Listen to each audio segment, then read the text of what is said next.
Monday Night Raw has had many bad years over the journey. Okay, the show, it's been on the air for 27 plus years, and really these last few years, 2018, 2019, now 2020 obviously, some of the absolute worst wrestling television you'll ever see.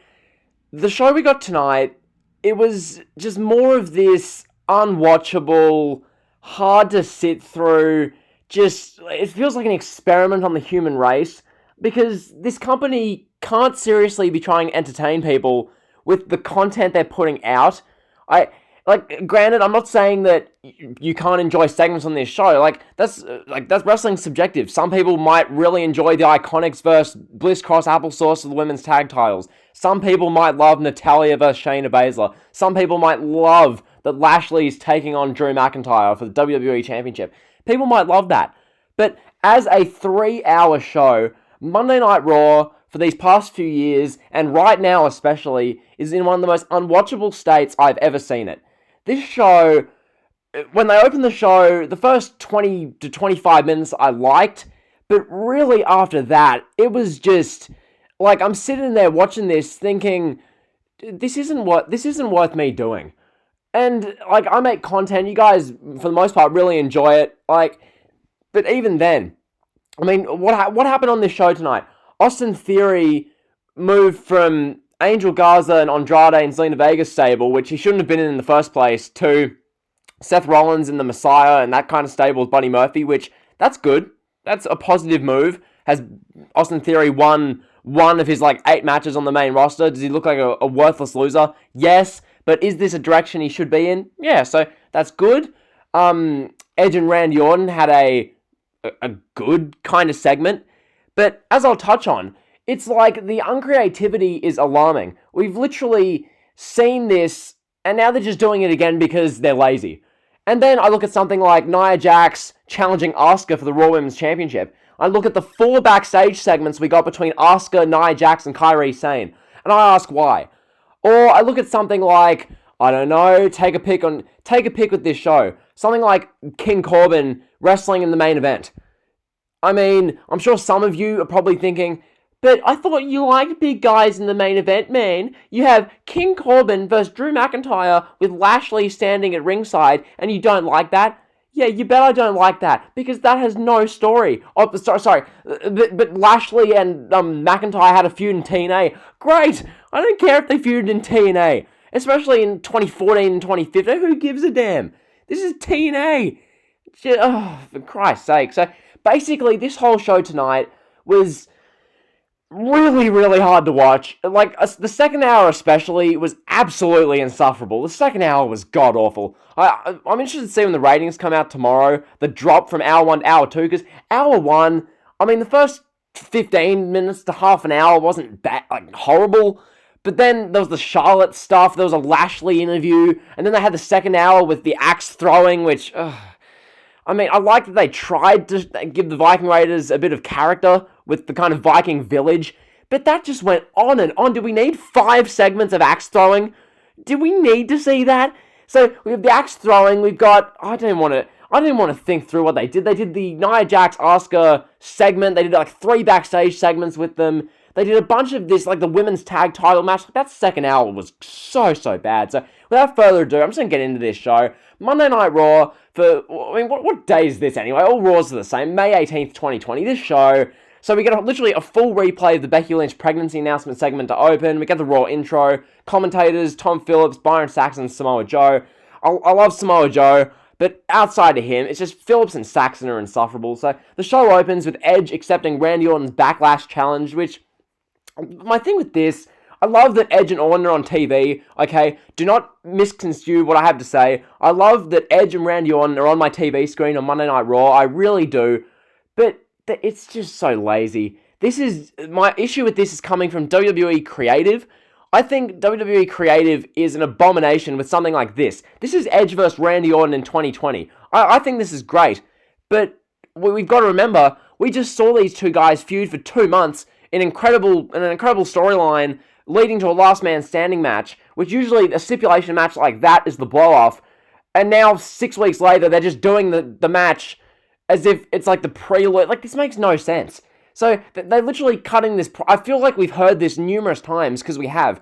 Randy Orton is just cutting this promo, like mocking Edge or something, and then Edge comes down, and Edge cuts this kind of same promo about grit and how Randy Orton doesn't appreciate success, and Edge, he had to come back from his neck injury. Like, they're good. It's a good segment, but it's just so creatively lazy. Literally, it's like they took what they did in the main event last week, literally, and just put it in the opening segment this week.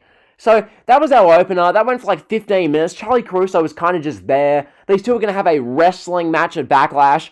I mean, shouldn't you have had this at WrestleMania and the Last Man Standing match at Backlash? This doesn't make any sense. So, that was our opening. I enjoyed that for the most part. Then, we saw the Monday Night Messiah, Seth Rollins with Buddy Murphy backstage. They talked a little bit, went to commercial. We came back, Seth Rollins in his suit came out with Murphy.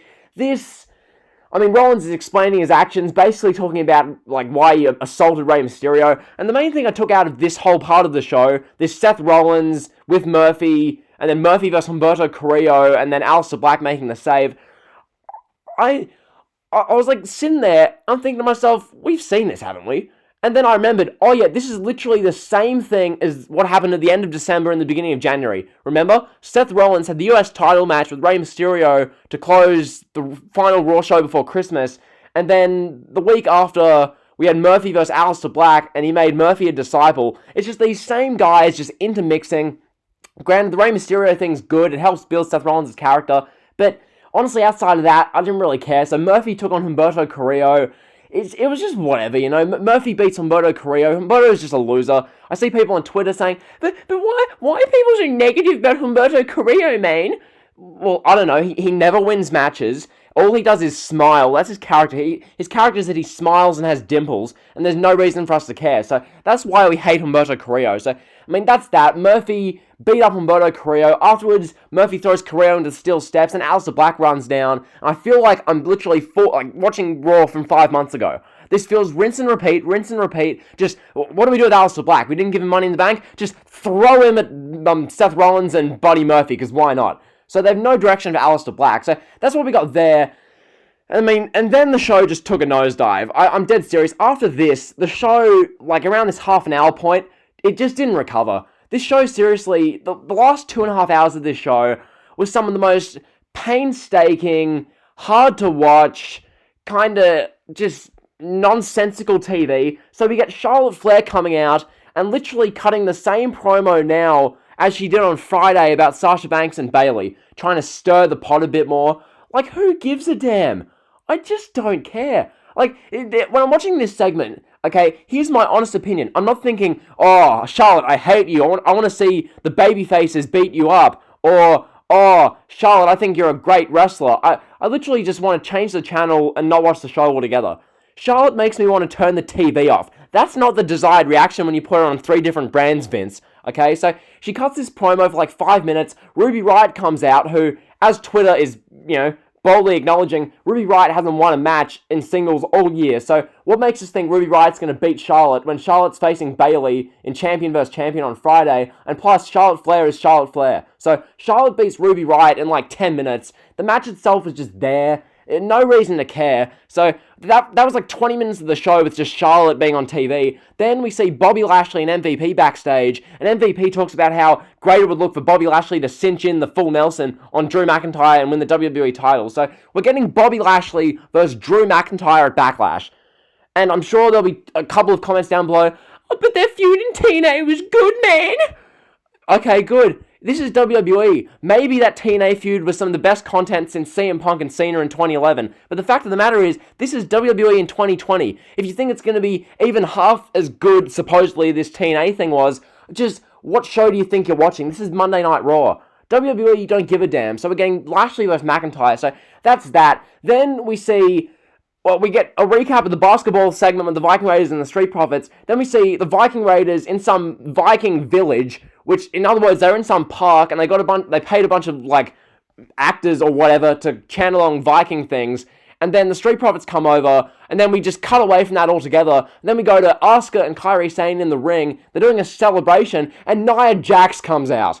So... we're getting Nia Jax versus Asuka. The Asuka versus Mickie James rumors was completely false. We're getting Nia Jax Or as Brian says, Nia Botch, we're getting Nia versus Asuka, because that's what we all want to see, isn't it? I mean, does it make sense? I guess, but Jesus Christ. So Nia Jax cuts a promo. Basically, I can sum this whole segment up by Nia Jax coming out and saying, I don't look like most girls, I'm getting a title shot. That was the segment. So from there, we went to R-Truth cutting this promo about MVP, and then Lashley came out and beat him. Like, why would anyone care to see this? What about this is going to make people not tune out? What about Bobby Lashley versus R-Truth is going to make people think, damn, I've got to keep watching Monday Night Raw, you know? It's currently 9:25 on the East Coast of the United States. I need to keep watching this show because Bobby Lashley versus R-Truth is captivating me.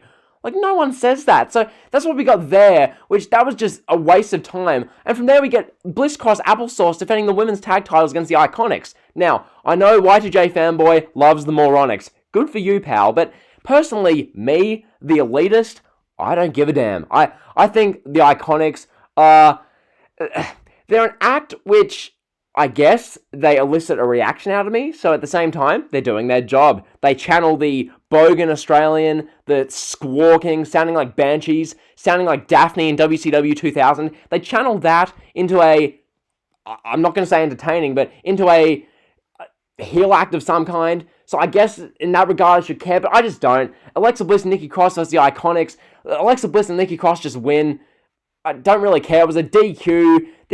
Even Bleacher Report give this a D, and Bleacher Report give the worst things on the show a B. So this was... I didn't even watch this, to be honest. I tuned in, and Bliss and Cross were clutching the titles, so whatever. That was what it was. Then we get a recap of Shayna Baszler and Natalya, and we proceed to get Shayna Baszler and Natalya in a submission match, which this was my favourite part of the show. I'm dead serious. Natalya, Shayna Baszler, the match itself wasn't even that great, but what I liked afterwards was Natalya was all pissed off. She was selling her anger, so she destroyed the set of the KO show. So that was really good. Natalya getting angry, dead set the best part of the show. And will that lead to anything? You bet it won't, because this is Monday Night Raw. So yeah, basically Baszler beats Natalya again.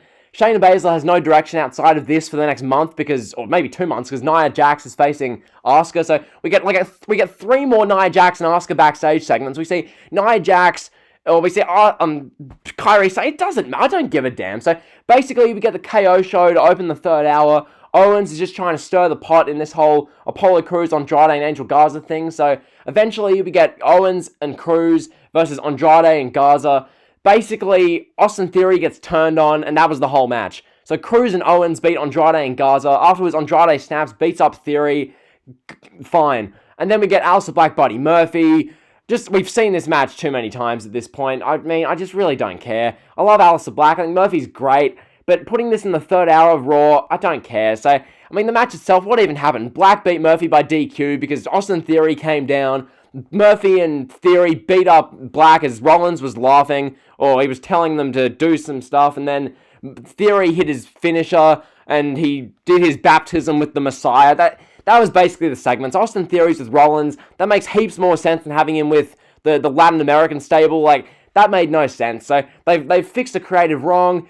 Is this going to make me tune into Raw next week? Desperate to see Theory with the Messiah? No. So that was that. Then we got 4 axe throwing segments. I'm not even going to review this crap. And then we got Drew McIntyre, King Corbin. Basically, Drew McIntyre is fighting Bobby Lashley at Backlash. That's all you need to know. So that was Monday Night Raw. Another show which is insufferable, boring, unwatchable, and a struggle. So if you didn't see anything from this show, don't bother watching anything. It was just not worth it. So like, comment, sub. You guys know the drill. See ya.